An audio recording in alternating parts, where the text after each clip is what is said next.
Hello friends, in previous video we will discuss about the stoichiometry. First one is mole and mole and second one is mass and mass. Then limiting reagent is also part of the mass and mass stoichiometry. तो friends limiting reagents के लिए the important thing is that two or more than two reactants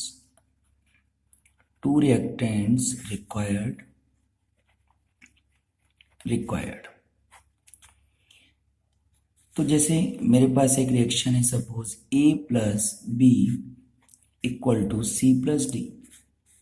तो आप देख सकते हैं दो reactants हैं और मैं आपसे कह रहा हूं कि B इज इन एक्सिस.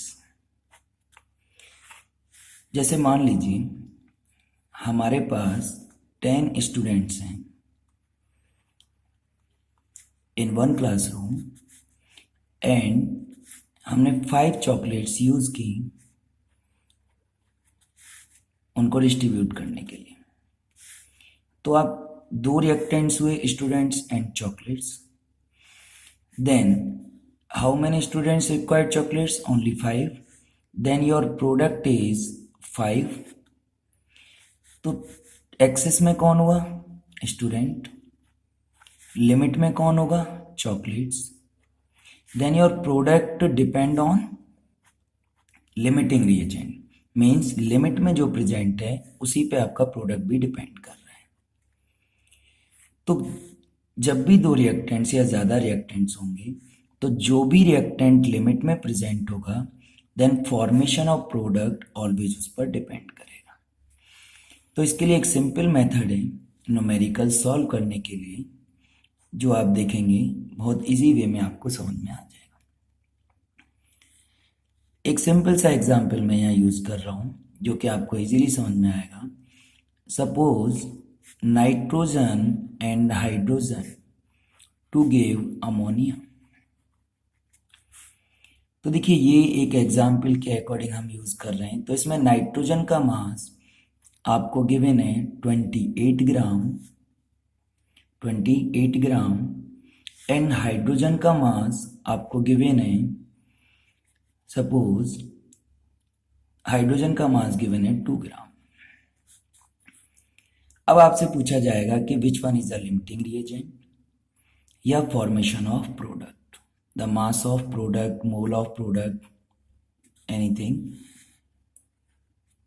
तो इसको फाइंड आउट करने के लिए सिंपल मेथड इज, ये मास आपको गिवन होगा न्यूमेरिकल्स में.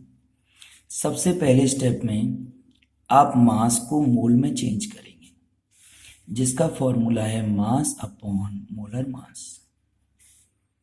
तो mass of nitrogen is 28 gram and molar mass of N2 molecule is also 28. Then your mole of nitrogen is 1 mole. Now for hydrogen, mass of hydrogen is 2 gram and molecular mass of hydrogen is also 2 gram. Then this mole is also 1. Now in the next step, the above mole divided by stoichiometry. तो आप देख सकते हैं nitrogen में 1 stoichiometry, तो 1 mole divided by 1 stoichiometry, then your answer is 1 mole. And hydrogen having 3 stoichiometry, then 1 divide by 3, then it give 0.33 mole. आप देख सकते हैं nitrogen and hydrogen, nitrogen mole 1 है and hydrogen mole 0.33. it will be a limiting reagent. तो जब limit में जो value कम होगी वही लिमिट में होगी और वही मॉलिक्यूल जिसकी मोल्स कम होगी उसे कहेंगे आप limiting reagent. Now formation of product उतना ही होगा जितना के लिमिटिंग रिएजेंट है. तो मेरे पास लिमिटिंग रिएजेंट कितना है? 0.33 mole. Then ammonia is prepared is 0.33 mole but it have 2 stoichiometry. Then upcoming mole from limiting reagent is multiplied by stoichiometry of ammonia to get an answer 0.66 mole. So it is the formation of ammonia. If you find a mass of ammonia, then you can calculate mass equal to mole into molar mass. Then mass is 0.66 into molar mass of ammonia is 17. Then your answer is 11.22 gram. So it is a formation of product mass. This is a limiting reagent and nitrogen is in excess amount. तो देखा आपने friends कितने 3 step से हमने आसानी से find out कर लिया लिमिटिंग रिएजेंट. तो ये लिमिटिंग रिएजेंट फाइंड आउट करने के लिए एक मेथड रहेगा, very easy method. Thank you friends. Please subscribe this channel. Thank you.